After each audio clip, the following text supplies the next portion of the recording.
খুবই ভালো উদ্যোগ।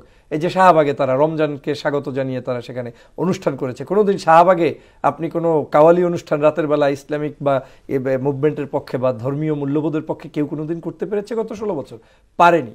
তো সেই জায়গা থেকে আমার মনে হচ্ছে যে আমরা খুব ভালো একটা সময় পার করছি। বরং আমার কাছে ভয় হচ্ছে এই ভালো সময়টাই কোনো রাজনৈতিক সংগঠন ক্ষমতায় আসলে কতটুকু গ্রহণীয় করে রাখা যাবে সেটা কিন্তু এখন রাজনীতিবিদদের কাছে আমাদের মনে হয় প্রশ্ন রেখে যেতে হবে। যখন তারা হয় আমাদের বিএনপির নেতাকর্মীরা বা জামাতের নেতাকর্মীরা বা অন্য দলের নেতাকর্মীরা ইউনূস সাহেবের সাথে যান এবং ফিরে আসেন, এর ভিতরে কিন্তু একটা সুন্দরতম সম্পর্ক দেখা যায়। কারণ ভিতরে ওই রকম বড় ধরনের বিশৃঙ্খলা করে বের হয়ে এসেছেন এমন কোনো নজির দেখি না। ঢোকেও হাসি মুখে, বেরও হয় হাসি মুখে, কিন্তু বিবৃতিটা হয় একটু ভিন্ন আদলে। তো ডক্টর মোহাম্মদ ইউনূস সঠিকটাই বলেছেন যে আমাদের সাথে কারোর সাথে বৈরতা হয়েছে কিংবা সম্পর্কের ঘাটতি হয়েছে এমনটা তিনি মনে করেন না। রাজনীতিতে বক্তব্য দেয়া এটা একটা সুন্দরতম লক্ষণ। আপনি দেখেন গত 16 বছর পর্যন্ত এই কথাগুলোই আমরা কোনোদিন বলতে পারতাম না। আওয়ামী লীগ কি করতো? আওয়ামী লীগের মূল সমস্যাটাই ছিল যে কোনো রাজনৈতিক চর্চাই ছিল না। এখন রাজনৈতিক চর্চা হতে গিয়ে বিএনপি জামাতের বিরুদ্ধে বলে, জামাত বিএনপির বিরুদ্ধে বলে। হ্যাঁ, সেটা যদি আওয়ামী ভাষায় হয় অবশ্যই সেটাকে আমরা কোনোভাবে অ্যাকসেপ্ট করব না, বাংলাদেশের মানুষ ক্ষমা করবে না, সেটা জামাত করলেও করবে না, বিএনপি করলেও করবে না। কিন্তু আমি মনে করি 5 তারিখের পট পরিবর্তনের পর থেকে বাংলাদেশের রাজনীতিবিদদের রাজনৈতিক বক্তব্য এবং সরকারের সাথে এক ধরনের ভিতরগত সম্পর্ক, এটা 2 ধরনের বাহিরে প্রকাশ পাচ্ছে।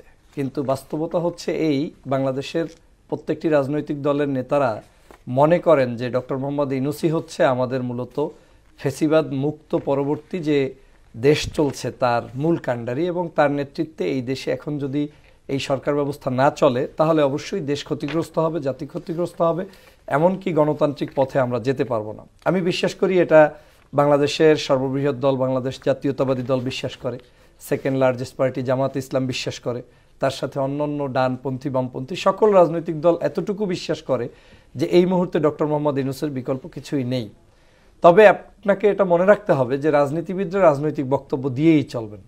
তারা যতই পাবেন কোনোটাতেই সন্তুষ্ট থাকবেন না, সেটা আমার দল হোক আর একজনের দল হোক, কেউ না, প্রত্যেকেই তারা এটাকে প্রেশার হিসাবে দিয়ে যাবেন, বক্তব্যগুলো রাখবেন। এজন্যই তারা যে কোনো মূল্যে ওই গণতান্ত্রিক জায়গাটাতে গিয়ে একটি সুষ্ঠু সুন্দর নির্বাচনের পথে গিয়ে প্রত্যেকটি রাজনৈতিক দলই তার একটা লক্ষ্যবস্তু থাকে যে জনগণের খেদমত করবে, মানুষের কল্যাণে কাজ করবে, রাষ্ট্রের কল্যাণে কাজ করবে। সেই জায়গা থেকে ক্ষমতায় যেতে চাবে এবং রাষ্ট্র সংস্কার বলেন যাই বলেন সব কিছুতে পাওয়ার পলিটিক্স এখানে ইনভলভ। তো সেই জায়গা থেকে বিএনপির ভারপ্রাপ্ত চেয়ারম্যান জনাব তারেক রহমান সাহেব যে বক্তব্য দিয়েছেন সেটারও যেমন যৌক্তিকতা রয়েছে, কিন্তু ডক্টর মোহাম্মদ ইউনূস সাহেবের আনসারগুলোও যথেষ্ট সুন্দর এবং সদুত্তর উনি দিয়েছেন বলে আমি মনে করি।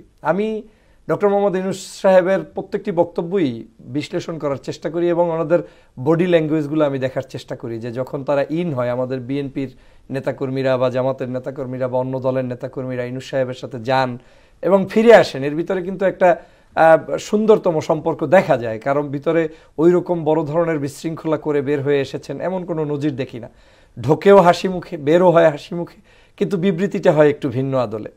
তো ডক্টর মোহাম্মদ ইউনূস সঠিকটাই বলেছেন যে আমাদের সাথে কারোর সাথে বৈরতা হয়েছে কিংবা সম্পর্কের ঘাটতি হয়েছে এমনটা তিনি মনে করেন না। রাজনীতিতে বক্তব্য দেয়া এটা একটা সুন্দরতম লক্ষণ। আপনি দেখেন গত 16 বছর পর্যন্ত এই কথাগুলোই আমরা কোনোদিন বলতে পারতাম না। আওয়ামী লীগ কি করতো? আওয়ামী লীগের মূল সমস্যাটাই ছিল যে কোনো রাজনৈতিক চর্চাই ছিল না।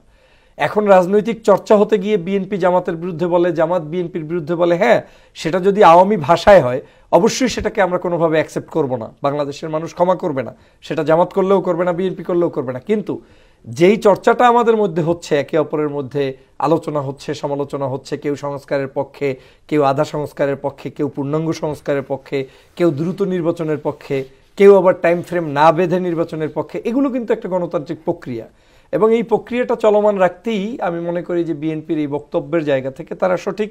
এবং আমি মনে করি ডক্টর মোহাম্মদ ইউনূস যে অভিভাবক সুলভ বাংলাদেশের একজন নেতৃত্ব স্থানীয় ব্যক্তি হিসেবে এবং নোবেল লরিয়েট হিসেবে তার যে গাম্ভীর্যপূর্ণ বক্তব্য সেই জায়গায় সঠিক। আমি ডক্টর মোহাম্মদ ইউনূস সাহেবকে একটা জিনিস সবচেয়ে বেশি ভালো দেখেছি, গত 6 বছরে এত আন্দোলন, এত সংগ্রাম আমি 16 বছরে দেখি নাই।